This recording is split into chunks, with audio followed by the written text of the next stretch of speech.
الحمدللہ نحمدہ ونصلی علی رسول الکریم بسم اللہ الرحمن الرحیم۔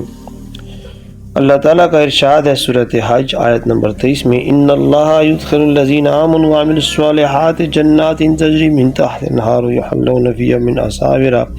من ذہب ولؤلؤا ولباسهم فیہا حریر۔ اللہ تعالیٰ ان لوگوں کو جو ایمان لائے انہوں نے نیک کام کیے جنت کے ایسے باغوں میں داخل کرے گا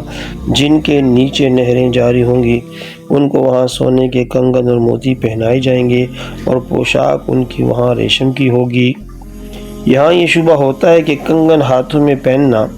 عورتوں کا کام ہے اور ان کا زیور ہے، وہ مردوں کے لیے معیوب سمجھا جاتا ہے۔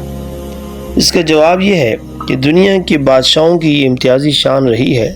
کہ سر پر تاج اور ہاتھوں میں کنگن استعمال کرتے تھے، جیسا کہ حدیث میں ہے کہ رسول اللہ صلی اللہ علیہ وسلم نے حضرت سراقہ بن مالک رضی اللہ عنہ کو، جب کہ مسلمان نہیں تھے اور سفر ہجرت میں آپ صلی اللہ علیہ وسلم کو گرفتار کرنے کے لیے تعاقب میں نکلے تھے، جب ان کا گھوڑا باذن خداوندی زمین میں دھنس گیا اور انہوں نے توبہ کی تو آپ صلی اللہ علیہ وسلم کی دعا سے گھوڑا زمین سے نکل گیا۔ اس وقت سراقہ بن مالک رضی اللہ عنہ سے وعدہ فرمایا تھا کہ کسریٰ شاہ فارس کے کنگن مال غنیمت میں مسلمانوں کے پاس آئیں گے،